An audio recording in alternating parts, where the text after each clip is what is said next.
del licenciado Wilfredo Méndez. ¿Cuáles son las valoraciones de los defensores de derechos humanos tras la decisión del Ejecutivo y también todos estos asuntos que están ocurriendo en el país? Discusiones en este momento en el Congreso Nacional, que tendremos más adelante también a Óscar Ortiz con información en directo de lo que está pasando en la Cámara Legislativa. Pero Rebeca Martínez con el licenciado Méndez, muy buenas noches a ambos, adelante. Muy buenas noches, licenciado Zelaya, y de inmediato pues le damos la bienvenida a don Wilfredo Méndez. Es el director del Centro de Investigación y Promoción de los Derechos Humanos, conocido comúnmente como CIPRODE. Muy buenas noches, y la población en general ha tomado por sorpresa esta decisión del Ejecutivo, una depuración policial inmediata mediante este decreto. ¿Cuáles son sus valoraciones? Bueno, buenas noches, y a Jorge también un saludo y a toda la audiencia. Bueno, en primer lugar es importantísimo un proceso de depuración y posterior fortalecimiento de la Policía Nacional. Nosotros siempre dijimos que fortalecer una instancia no depurada era fortalecer una instancia criminal, pero fortalecer la policía es fundamental para un Estado democrático de derecho. Nuestro temor más grande ha sido el hecho de que se pueda eliminar a la Policía Nacional y sustituirla por una policía militar del orden público, porque eso es altamente dañino para los derechos humanos y para la seguridad. Y lo hemos anunciado así, lo hemos planteado así, esa ha sido nuestra máxima preocupación, pero lógicamente estamos de acuerdo con un proceso de depuración y que en ese sentido pues se tomen las mejores decisiones. En estos momentos pues la Cámara Legislativa se presta a aprobar este decreto, entendemos que por mayoría calificada. ¿Cuáles serían las consecuencias del principal temor, eliminar la Policía Nacional en una sociedad como la nuestra?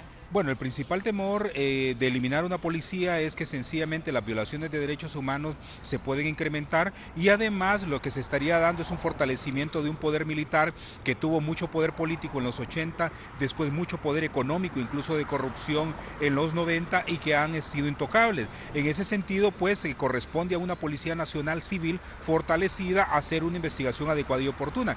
Pero quiero resaltarle algo en ese caso: cuando hablamos de un proceso de reforma legal, cuando hablamos de nueva legislación, de muy poco ha servido. Es decir, estas cosas no se resuelven vía decreto, no se resuelven vía una nueva legislación. Mire lo que ha pasado, por ejemplo, con la separación de asuntos internos y la creación de la Dirección de Investigación y Evaluación de la Carrera Policial. Nada. Lo que ha hecho la Comisión de Reforma de la Seguridad Pública nunca se tomó en cuenta. Por lo tanto, lo que se requiere aquí es voluntad política, luchar contra el crimen, luchar contra la corrupción, tener el valor de hacer y la voluntad de hacer. Mientras tanto, podrán aprobarse todos los decretos y terminaremos en la misma situación, y a la par también acompañar el proceso de reforma en el Ministerio Público y en el Poder Judicial. Y usted ve que el Ministerio Público y Poder Judicial lo que se ha hecho más bien es entronizar a personas que tienen más bien la protección a la impunidad. ¿Cuál va a ser la diferencia ante este proceso previo que se ha tenido de la depuración policial que ha iniciado la Dirección de Investigación y Evaluación de la Carrera Policial con esta que estaríamos haciendo mediante decreto? ¿Cuál es la diferencia para que la población lo entienda? No, pues yo no creo que haya mucha diferencia, porque mire, si yo hubiese observado que el proceso de elección de la Corte Suprema de Justicia hubiese sido más o menos aceptable, diría yo que habría algún nivel de esperanza en este momento. Pero cuando veo un fiscal general, un fiscal adjunto, y veo una Corte Suprema que prácticamente están puestos ahí para proteger más bien a personas criminales, entonces yo no tengo confianza en un proceso de depuración que ahora dicen hacerlo, pero no han tenido la voluntad de combatirlo. Aquí lo único que hicieron fue dar tiempo para que los grupos criminales se acomodaron, porque a estos momentos no han dicho los nombres de los directores que se han coludido con el crimen.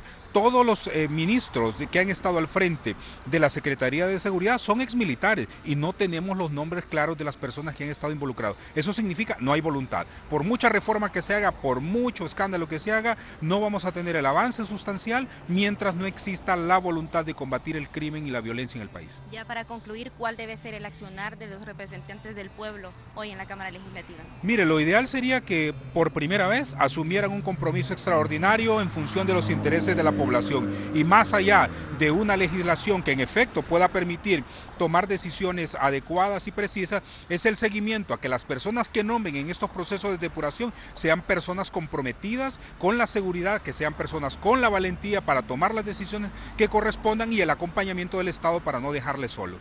Muchísimas gracias, Wilfredo Méndez, representante de CIPRODE, con estas importantes valoraciones desde el punto de vista de la defensa de los derechos humanos de la población hondureña. Eso es lo que podemos informar a esta hora de la noche con el apoyo de Elías Martínez en cámara. Licenciado Zelaya, regresamos con usted a Estudios Principales. Buenas noches, muchísimas gracias Rebeca y también al licenciado Wilfredo Méndez.